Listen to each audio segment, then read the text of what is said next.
Some ships in Star Citizen wear their purpose like a badge. You can see it in their hull shape, their weapon mounts, their marketing materials, while others are quieter about it. They don't try to dominate a landing pad with presence. Instead, they're built to quietly get the job done for the kind of pilot who values capability over spectacle. The Origin JumpWorks 315P is one of those ships. Elegant, yet subtle. Classy, yet reserved. It's not the kind of ship that begs for attention. Instead, it rewards the pilot who notices the details, the small touches, and the way form and function meet without compromise. It's a ship that doesn't need a shout to be heard. And yet, in the current state of the verse, the 315P is a ship that, depending on your priorities, might be as much a piece of art as it is a practical tool. Today, we're going to find out which side of the line it lands on.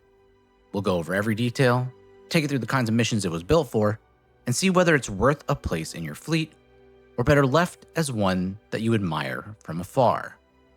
Welcome back everyone to Forge Core Gaming. I'm your host Phoenix, and this is my honest review of the 315P from Origin JumpWorks. Before we dive in, quick reminder, I'm ramping up review production as we get closer to IAE. A lot of you like having up-to-date ship data before making buyback or pledge decisions, so if you want to stay ahead of the curve, make sure you subscribe so you don't miss any of the upcoming deep dives, and if you find this review helpful, drop it a like. Doing so really helps push these videos to more Star Citizen pilots who might be looking for the same answers you are. One more quick note, we've recently partnered up with theimpound.com. If you enjoy getting discounts on ships in Star Citizen, then check out the link in the description for the Impound. Using that link gets you a small discount from the most trusted gray market ship seller in the Star Citizen ecosystem. Just a heads up though, using that link does benefit this channel in a small way. No pressure of course though. We at Forge Core Gaming are big believers that most ships in Star Citizen can be earned for free just by playing the game. And without further ado, let's get into it. Let's get started by taking a tour of the exterior. The 315P shares the same base hull and overall silhouette as the rest of the Origin 300 series. A low, sleek profile with tapered wings that feel as much like art as they do functional aerospace surfaces.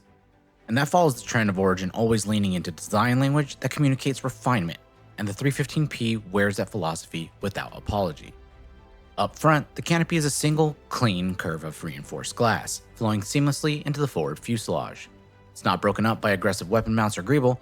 Instead, the noseline is uninterrupted, giving the ship a sharp presence when viewed head-on. The only protuberance being the underslung ship-mounted tractor beam that, in theory, allows for easy moving of boxes, small ships, or debris. More on that a little bit later. In flight, this profile reduces visual clutter and improves forward visibility, especially in atmosphere where terrain awareness matters. Under the wings, you'll find a size 2 missile hardpoint on each side, along with a size 3 weapon hardpoint per wing for its main guns. From the rear, the dual primary thrusters are neatly integrated into the bodywork, flanked by maneuvering thrusters set flush into the hull. No protrusions, no ungainly bolt-ons, it's all sculpted into one continuous form. And just after the cockpit bulkhead, hidden behind panel lines you'd miss if you weren't looking for them, is the external storage compartment where we can store up to 12 SCU of cargo. It's not a huge cargo bay, but it's a practical touch for an explorer. Enough to stash personal gear, mission equipment, or a few SCUs worth of loot without cluttering the interior of your ship. Step inside and you immediately see why the 315P stands apart from nearly every other ship in Star Citizen. And that's because of the way Origin cleverly utilized nearly every inch of interior space in order to provide a full suite of amenities. In addition to that, Origin lets you tailor the interior color palette, materials, and finish, and even some accessories before you ever take delivery. Right now, no other manufacturer offers that level of personalization at the point of sale. The main cabin space is a masterclass in efficient use of volume. Down one side, you've got a compact but fully functional galley, complete with a food processor and coffee machine should you choose to purchase them in the pledge store. Opposite that, a tidy half bath just enough for long trips without having to improvise hygiene solutions. There's also a single bed tucked in along the rear bulkhead, perfectly serviceable for logging out mid-journey or grabbing a rest cycle between jumps. Overhead, a long skylight window runs the entire length of the interior, flooding the space with natural light when you're in atmosphere and giving you uninterrupted view of the stars when you're not. And along the rear of the habitation area, you'll find a gun rack for keeping personal weapons secure, plus an external storage bin where you can lock away a decent amount of loot or backup supplies for safekeeping. Moving on to the cockpit, we find ourselves enveloped in an Origin showcase with 4 full multifunction displays laid out in an ergonomic array. Look beyond that and we see a huge forward canopy with no intrusive struts or support braces cutting into your sightlines. And your controls, they're placed exactly where your hands fall naturally. There's even an ejection switch, just in case you find yourself in a bit of trouble. And now that we're done with our tour of the ship, let's move on to a quick stat overview and see how the 315P fares in the tail of the tape. Starting off with the DPS, in its stock configuration, the 315P comes with a pair of SW-16BR3 Shedder ballistic weapons, mounted in its 2 size 3 weapon hardpoints that produce a total sustained DPS of just 907. Now this is a bit weaker than other 300 series variants, but the 315P isn't really intended for head-on conflict. It's more of an all-arounder, so we'll give it a pass. Personally, given the fact that it has an interceptor tune, I prefer to mount NDB30s to it, which brings the sustained DPS down to 884 damage per second, but removes the need to return to stations or cities to refill your ammo. Defensive stats are respectable for a light explorer. The shield system delivers an HP pool of just under 2,100 HP, which is enough to buy you time to disengage in most light to medium threat encounters. The hull comes in at 8,200 HP, which means it's not tanky by any stretch, but it's enough to soak up a few hits if you're caught off by surprise. Performance-wise, the 315P is tuned more like an interceptor, as I mentioned earlier. As such, in SCM, you're looking at a top speed of 260 meters per second unboosted and a very healthy 610 meters per second when boosting. Pitch, yaw, and roll are well balanced for smooth, stable handling at 52, 48, 180 degrees per second respectively. In nav mode, the 315P cruises at roughly 1,425 meters per second. And with 1.8 SEU of quantum fuel, you've got a solid operational range for regional exploration without having to constantly refuel. Your hydrogen capacity is 18 SEU, which is plenty for extended atmospheric ops before needing to stop for a resupply.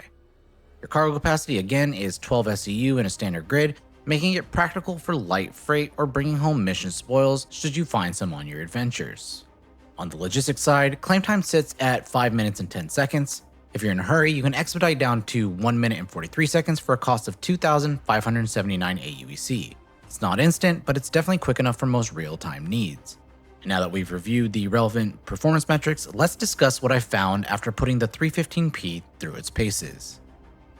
First things first, though the 315P isn't a dedicated fighter, it is nice to explore whether or not a ship is capable of defending itself against light threats. So I queued up a VLRT and LRT level bounty to see just that. To no surprise, the 315P felt capable. Despite having a relatively low DPS, even amongst some starter ships, it was able to hold its own due to its speed and relatively high maneuvering capabilities. Those factors, coupled with the high projectile velocity of the NDB30s, meant I was able to land a high percentage of shots, which really is one of the greatest determining factors when gauging whether or not you'll come out victorious when engaged in a battle. Now with that in mind, I probably wouldn't be taking the 315P into MRT level bounties or higher. It's just too fragile and you can't put out enough DPS to reduce an incoming threat before it became overwhelming. So keep that in mind if your primary gameplay loop prioritizes ship combat scenarios. Now I was really excited to test its cargo hauling capabilities, particularly because of the ship-mounted tractor beam and 12 SEU cargo grid. So I queued up a rookie level contract and made my way over to Bajini Point.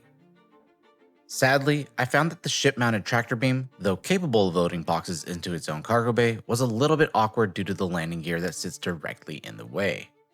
I then decided to heck with it. I'll just load these boxes by hand, there are only 7 of them, this should be easy.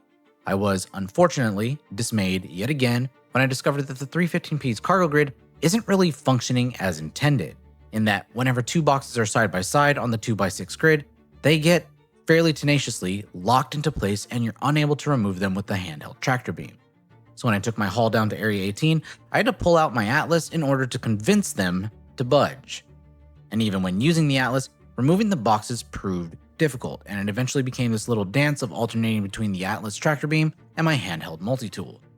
Eventually, after about 10 minutes, I got all of the boxes unloaded and lowered them down into my Area 18 freight elevator. All in all, it took about 20 minutes to do a single cargo hauling mission from Bajini to Area 18, which is unacceptable if you're looking to turn any kind of appreciable profit. At that rate, your most profitable move will be to rent a Hull A as quick as possible. Moving on, Currently, the primary intended use case of the 315p, that being exploration or pathfinding, simply isn't realized.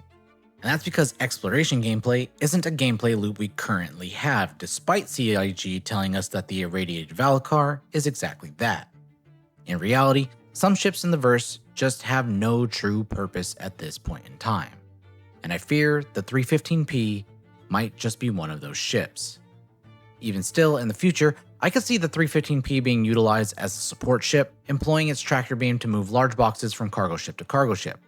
But right now, I can't see that being a feasible need for anyone. Even if we get a fully fledged exploration gameplay loop, I fear the 315p will still suffer a bit in its usability because its quantum fuel stores are just too low to travel any great distances without any support craft. Bear in mind, CIG devs have stated that they're considering the ability to add external fuel tanks that we can use in lieu of missile racks, so that may be a feasible augment to the 315p's performance potential. But keep in mind, I think that is venturing into speculation territory. So the 315p. What do we do with the 315p? Who is this ship for, and do we bother adding it to our fleet? First off, it's available in game for just under 1.5 million AUEC, so pretty cheap when it comes to credits. Or you can purchase it in the cash shop starting at $65 with the option of spending up to around $30 more for customization features. So we'll take that into account as we draw our conclusions. Now let's start off by stating who this ship is not for. It is not for min-maxers. If all you care about is performance, then none of the ships in the 300 series lineup are for you, the 315p included. It also isn't for people focused on what a ship can do in the game at this very moment, because as we laid out earlier in the video, that list is pretty short. It's good for low-level bounties, frustrating cargo hauling runs, and though I didn't test it, it has all the features necessary to be a good bunker runner when you feel like doing some shooting and looting. But if you're one of those people that buy ships on vibes, the 315p is up there in that department. It's homey, it's cozy, it does well at creating a sense of, this little slice of space is mine. It has some neat features, a great layout, and is arguably one of the best looking ships in the game if you enjoy that luxury vehicle aesthetic. And if you don't, then it's not for you. In the end, the 315p could end up useless as a victim of power creep, of forgotten promises. On the other hand, if CIG ends up delivering us a fulfilling exploration gameplay loop, ships like the 315p could surge in popularity for players that want a small-sized all-arounder that can do just a little bit of a lot of things. But we have to remain objective for the time being. And because of that, I have to rate the 315p a 5.5 out of 10. You can use it for several things, and it can be a top niche pick in a very select few scenarios.